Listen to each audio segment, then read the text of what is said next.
한 아이가 외갓집 이제 방학이 돼서 외갓집에 찾아갔는데 자기 누이와 함께 찾아갔습니다. 가보니까 할머니가 굉장히 반기죠. 반기면서 이제 뭐 방학 때 놀러 왔으니까 얼마나 좋겠습니까? 새총을 만들어 줬습니다. 남자아이에게는 새총을 가지고 새를 잡는다고 돌아다녔는데 한 마리도 못 잡았죠. 돌아왔는데 보니까 할머니가 키우는 오리가 있는데 시험 삼아서 쐈는데 그게 맞았어요. 제대로 맞아가지고 그냥 죽어버렸네. 어떻게 깜짝 놀래가지고 할머니한테 야단 맞을 걸 생각하니까 어떻게 해야 될까 고민하다가 얼른 뒷마당에 가가지고 파서 묻은 겁니다. 근데 그거를 누가 보고 있었냐면 자기 누이가 보고 있었던 겁니다. 가만히 보고 있다가 저녁 먹을 때가 됐는데 이제 혼자서 뭐냐면 이제 밥맛이 없는 겁니다. 이게 걸리면 큰일 났는데 오리 찾으면 어떻게 하나 뭐 그런 고민 속에서 식사가 되겠습니까? 그러고 있는데 식사가 끝났어요. 먹는 둥 마는 둥 해가지고 자리를 피했는데 누이가 부릅니다. 넌 네가 한 일을 내가 보고 다 알고 있다고. 그래서 설거지를 시키는 겁니다. 그래가지고 설거지를 한 번도 안 했던 아이가 설거지를 합니다. 근데 그 밤에 괴로워요. 자꾸 마음이. 그래서 안 되겠다. 이렇게 해서는 안 되겠다 해서 할머니한테 찾아갑니다. 2층에 있는 할머니 방에 가서 문을 두들기고 노크를 하면서 할머니 사실은 제가 오리를 죽였습니다.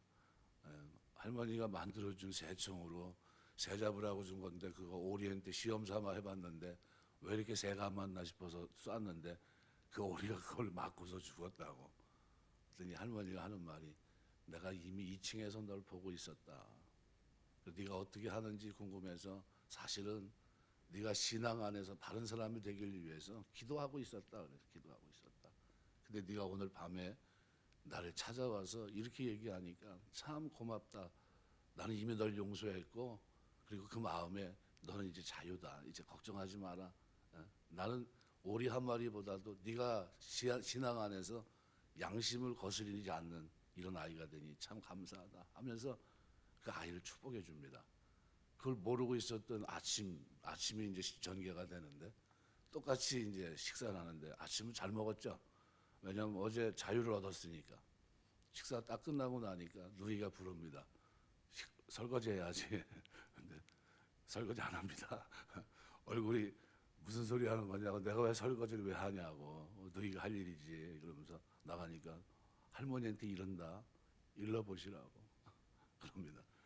그리고 이제 당당하게 나갑니다. 우리가 이제 빌레몬서를 묵상할 때 그리스도의 사랑과 용서에 대한 메시지거든요. 빌레몬에게 편지를 했던 그 내용인데 그 내용을 이제 다음 주에는 제가 없기 때문에 그 다음 주서부터 아무래도 하는 게 좋겠다 싶어서 얘기를 하는데 오늘 본문은 사실 그 부분과 맞닿아 있습니다. 그래서 읽은 말씀 2장 5절부터 보면 근심하게 한 자가 있었을지라도 나를 근심하게 한 것이 아니요 어느 정도 너희 모두를 근심하게 한 것이니 어느 정도라 하면 내가 너무 지나치게 말하지 아니하려 함이라. 이러한 사람은 많은 사람에게서 벌받는 것이 마땅하도다. 그런즉 너희는 차라리 그를 용서하고 위로할 것이니 그가 너무 많은 근심에 잠길까 두려워함이라. 그러므로 너희를 권하노니 사랑을 그들에게 나타내라. 그리고 쭉 설명하면서 이어져 얘기했던 것이 그리스도의 향기에 대한 겁니다. 중세 영국 사람들이 평생 3번 목욕했다고 얘기합니다. 세례 받을 때, 결혼할 때, 죽어서 염할 때. 이 3번입니다. 그러니까 몸에서 풍기는 악취가 얼마나 대단했겠습니까? 그래서 이 악취를 막기 위해 만들어낸 것이 향수의 유래입니다. 그러니까 오늘날 근데 이 향수가 너무 진해서 향수 공해가 생겼습니다. 미국에서는 많은 기관에서 향수 금지 구역이라는 것을 설치하고 이제는 어디요? 절대로 못 들어오게 이렇게 얘기를 합니다. 그러니까 향수 냄새만 맡아도 재채기가 나고 머리가 아프고 어떤 사람은 호불호가 갈리는데 구역질도 나고 가슴이 울렁거리는 사람들이 나타납니다. 그래서 향기라고 해서 다 좋은 건 아닙니다. 그죠? 향기에 따라서. 그래서 근데 오늘 본문에는 우리가 예수 믿는 사람들이 반드시 내야 될 좋은 향수를 소개하고 있는데 바로 15절입니다. 우리는 구원받는 자들에게나 망하는 자들에게나 하나님 앞에서 그리스도의 향기다. 이 그리스도의 향기는 어떤 향기일까요? 그리스도를 알게 하는 향기입니다. 이 그리스도를 알게 하는 향기에 사랑은 너무 중요하겠죠. 그리고 용서하는 삶은 진짜 그리스도의 향기, 그리스도를 알게 하는 향기입니다. 우리가 예수 믿고 부활에 참여한 자가 되었는데 죄에 대해서는 죽은 자인데 그런데도 아직도 성화의 삶을 살지 못하니까요. 악취가 나는 사람, 악취. 가는 곳마다 사람과의 관계 속에서 저 사람 예수 믿는 사람 맞아? 그러면서 여러 가지 면, 한 가지 부분이 아니라 다양한 면에서 많은 사람들을 어떻게 실족하게 하는 인간적인 냄새를 내게 하는 그런 일들을 많이 이제 하게 되는데, 근데 오늘 본문에서는 그리스도를 알게 하는 향기의 삶에 대해서 얘기합니다. 스가랴 1장에 보면 여호와께서 8절에서 13절 보면 화석류 나무 사이에 서서 다스리는 장면이 나옵니다. 화석류 나무는 향기를 풍기는 나무로 교회를 상징합니다. 오늘날 교회는 세상의 향기예요. 그리스도를 알게 하는 향기. 에클레시아는 바로 그 역할을 하는 겁니다. 건물이 향기가 아니라요. 우리의 삶이 그렇다는 거예요. 어떻게 살아가느냐, 이것이 굉장히 중요하겠죠. 그리스도를 알게 하는 향기. 그러니까 저와 여러분은 그리스도의 향기, 이걸로 살아가는 겁니다.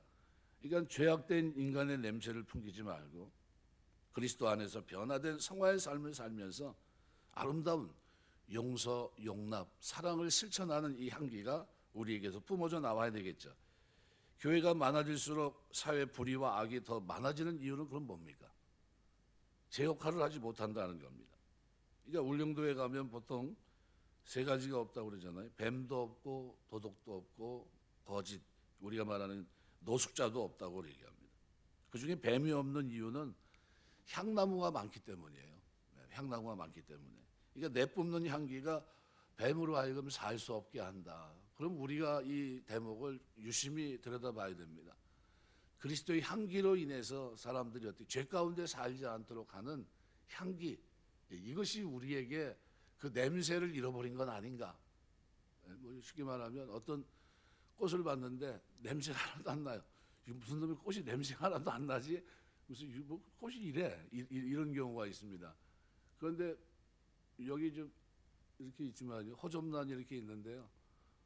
뭐 여기 국화하는 한 달만 딱 갖다 놔도요 지끈지끈합니다. 머리가 냄새가 얼마나 대단한지 몰라요. 그 앞에서 제가 우리 집사람이 국화는 절대 앞에 갖다 놓지 마라 그럽니다. 왜? 머리가 아파요. 너무 냄새가 진해서 정신이 하나 혼미할 정도로 그렇게 안 좋습니다. 예. 이건 뭐 그냥 그런 대로 냄새가 뭐 견딜만 한데 아주 심한 건 아주 힘들거든요. 마찬가지입니다. 우리가 예수 향기를 날리면서 살아갈 때 뭐가 없어질까요? 죄 가운데 사는 미신도, 뱀의 역사도, 사단의 역사도 물러가고요. 그곳에 사랑과 공의의 물결이 흐르는데, 오늘 본문은 그런 의미로 없는 빌레몬서는 바로 그리스도의 향기를 바라는 빌레몬에게 그 가정, 그죠? 그 아내도 그 아들도, 그죠? 놀랍게 골로새 교회를 이어가면서 복음의 사역자가 됐는데, 그들에게 요구하는 것이 뭡니까? 그리스도의 사랑과 용서예요. 이건 너에게 있는 그걸 이제는 드러내야 되지 않겠냐는 거죠. 너희가 그것이 충만한 줄 내가 안다. 그러면서 요청하고 있거든요. 16절에 보면 이 향기는 사망으로부터 사망에 이르는 냄새요. 저 사람에게는 생명으로부터 생명에 이르는 냄새라 누가 이를 감당하리요. 향기가 바람을 타고 어떤 사람에게는 생명의 냄새로, 어떤 사람에게는 사망의 냄새가 된다는 겁니다. 바울이 이 말을 한 것은 사망에 이르는 냄새와 생명에 이르는 냄새는 로마 개선 행렬과 연관 관련성이 있습니다. 전쟁에 나갔다가 승리하고 이제 개선하면서 이제 그 무리가 지나갈 때는 고대 사회에서는 가장 화려한 행진입니다. 전쟁에서 승리한 장군이 황제의 성문에 들어서면 귀족들, 고관들, 그리고 수많은 백성들이 환호를 받으면서 이제 입성하게 되는데, 그 행렬의 선두에 군악대가 나팔 소리로 승전가를 부르며 행진합니다. 그 뒤에는 전리품을 실은 마차 행렬이 뒤따르고, 그 다음에는 항복을 든 사람들이 이 향로를 앞뒤로 흔들면서 따라가는데 거기는 감미로운 향기가 퍼져나갑니다. 그 바로 뒤에 전쟁 포로의 행렬이 이어집니다. 맨 나중에는 황제가 준 정복자의 호를 착용하고 머리에 월계관을 쓰고 4마리 우윳빛 나는 말이 이끄는 병거를 타고 환호받으면서 행진하는 장군이 들어오죠. 그 목적지가 가까울수록 신전에서 퍼져나오는 이 분향의 냄새, 향 냄새가 더욱 진동합니다. 바울은 이 행렬에서 벌거벗기고 족쇄 채워 죽으러 가는 포로들에게 초점을 맞춥니다. 그래서 이 향기가 그 분향 거기서 하는 이 향 냄새가 삶을 보장받은 포로에게는 자유지만 생명에 이르는 냄새가 되었을 겁니다. 그렇지만 이 향기가 어떤 포로에게는 죽음의 시간을 일러주는 그런 것으로 느꼈을 겁니다. 이제 내가 죽겠구나. 저 냄새, 그 진동하는 거 보니까 내가 이제 수명이 다 됐구나 이런 거예요. 그러니까 낙골당의 냄새로 들어왔을 겁니다. 사망으로 쫓아 사망에 이르는 냄새로 그 향기가 들어왔을 겁니다. 이러한 향기는 복음의 양명성과 같습니다. 복음은 예수님이 있는 자에게는 생명이고 없는 자에게는 사망입니다. 이와 같이 십자가의 도가 하나님의 백성들에게는 구원의 능력이지만 죄인들에게는 멸망의 심판의 도구인 겁니다. 그러면 그리스도의 향기를 날리며 살아야 되는데 어떻게 해야 됩니까? 이 향기는 실체가 있어야 돼요. 실체. 향기를 바라는 실체. 우리 속에 향기의 실체가 되는 것이 있는데 바로 그분이 그리스도십니다. 우리 속에 계신 예수님으로 인해서 우리가 변화되는 거죠. 우리 속에 계신 예수님께서 우리를 통해서 향기를 바랍니다. 찬송가 81장인가 89장인가 샤론의 꽃 예수. 찬송. 예수님이 우리 속에 계셔야 예수님의 향기가 우리를 통해서 진동합니다. 우리 안에 그리스도가 내주한다는 확신으로 우리가 충만하게 살아가야 믿음의 삶을 살아낼 수 있습니다. 갈라디아서 2장 20절 기록대로 내가 그리스도와 함께 십자가에 못 박혔나니 그런즉 이제 내가 산 것 아니요 오직 내 안에 그리스도께서 사신 것이라. 주인이 바뀌었어요. 그리스도가 마음속에 있는 자만 그리스도의 향기가 됩니다. 내가 주인이 아니라 그리스도가 주인인 그 사람이 이 땅에 살면서 사망에 이르는 냄새와 생명에 이르는 냄새의 역할을 감당하면서 이 땅을 살 수 있다는 겁니다. 하나님께서는 오늘 우리를 이 시대를 살면서 향기의 도구로 쓰기를 원하십니다. 좋은 향기, 그리스도를 알게 하는 향기로 우리를 쓰기를 원하세요. 그런데 살아가면서 나는 예수 믿고 하나님의 자녀가 됐는데 그 본질 가장 중요한 사랑의 띠를 메고 이 땅을 살아야 되는데 온전하게 하는 이 띠가 온데간데 없이 사라지고 절대로 나는 용서하지 못해. 나는 너를 용납할 수 없어. 그러면서 산다고 한다면 이것은 뭡니까? 내 안에 그리스도의 실체가 없다는 것이고 그리고 그 삶에는 용서가 없는 겁니다. 14절 보면 우리로 말미암아 각처에서 그리스도를 아는 냄새를 나타내시는 하나님께 감사하노라. 우리가 어디에 있든지 어느 곳에 있든지 그리스도를 아는 냄새를 나타내시는 하나님은 오늘 우리가 그것을 의식하며 이 땅을 살기 원하십니다.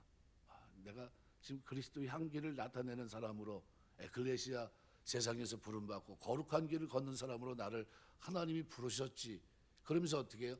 지금 내가 생명의 냄새로 사람들에게 다가가야 될 텐데 내 삶이 죽은 냄새와 같이 사람들에게 악취를 풍기면서 마치 하나님이 없는 것처럼 천국이 없는 것처럼 하늘의 소망도 없는 것처럼 살아내고 있다면 사람들에게 뭡니까?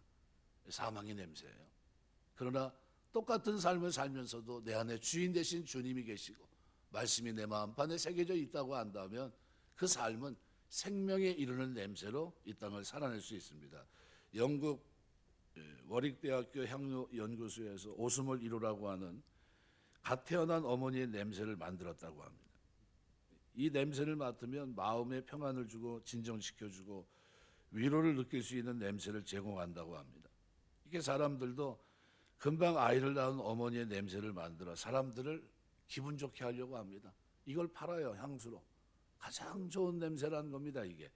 그렇다면 하나님께서 우리를 통해 나타내시는 그리스도의 향기는 우리에게 영원한 구원의 생명을 제공해 주신 갓 해산한 어머니의 냄새와 같은 성령으로 그리스도의 냄새를 풍기게 하는 줄 믿습니다. 그러니까 하나님은 우리 입을 통해서 우리의 일상적인 삶을 통해서 그리스도의 향기를 날리게 하십니다.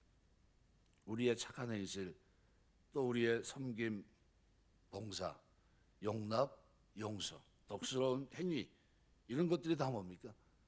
하나님이 계시기 때문에, 그분이 주인이기 때문에 나타나는 향기죠. 복음의 향기가 진동하는 생활, 이것이 하나님께서 우리에게 원하는 삶입니다. 나를 통해서 천국이 보일 수 있다고 하는 것은 단 한 가지 이유입니다. 어떤 냄새를 풍기고 살고 있느냐는 거예요. 어떤 냄새. 나는 어떤 냄새인가. 요즘은 나이 연세가 오래 이렇게 되시면은 이제 노인 냄새를 없애야 된다 하면서 뭐 이렇게 많이 얘기를 합니다. 근데 그거보다 더 중요한 거는 악취를 없애야 되겠죠. 우리가 예수 믿고 하나님의 자녀로 사는 동안에 하나님이 나를 통해서 그리스도의 향기로, 그리스도를 알게 하는 향기로 나를 세상에 부르셔서 두셨는데, 정작 나를 통해서 많은 사람들이 그리스도를 발견하지 못한다면 문제입니다. 그것은 심각한 것이고요. 그런 의미로 본다면 오늘 어느 날 뜻밖의 오늘 바울은 빌레몬에게 편지를 보내서 너에게 그리스도의 향기가 바라는 것을 내가 보고 싶다는 거예요. 너에겐 종이었지만 이제는 나에겐 신복이고 나의 동역자가 된 오네시모를 너한테 보내는데 내가 그리스도의 사랑으로 용서해 주기를 원한다는 거죠. 이 메시지를 받아들였던 그 가정은 어떻게 했을까요? 그게 빌레몬서입니다. 한 장의 편지지만 그 편지 속에서 누구 뭘 요구합니까? 네가 그리스도의 군사로 내 아들이 지금 그 일을 하고 있고 복음을 위해서 네 가정이 오픈하면서 이렇게 살고 있고 그러는 너의 삶에 진짜 나타내야 될 핵심적인 그 모습이 필요한데 그것이 뭐냐 하면 바로 사랑이라는 것과 사랑이 있기 때문에 용서하는 용서의 삶입니다. 재산을 흠집내고 어떻게 보면 마땅한 죄인이지만 그 죄인이 이제는 변화에 돌아갔을 때 어떻게 맞이할 것인가, 어떻게 용서하고 사랑할 것인가, 그 부분에 사도 바울은 빌레몬에게 확신에 찬 메시지를 전하고 있습니다. 내가 그리스도의 군사로 나와 함께 동역자로 이렇게 아름다운 모습으로 이 땅을 살아내는 하나님의 사람으로 이렇게 내가 믿고 있다는 거죠. 우리 살아가면서 이 모습이 오늘 우리에게 있어야 될 줄 믿습니다. 말씀 맺겠습니다. 살아가면서 우리의 일상 모든 것들은요 결국은 하나님이 보여야 되겠죠. 그리스도의 향기를 바라는 삶이 돼야 되고요.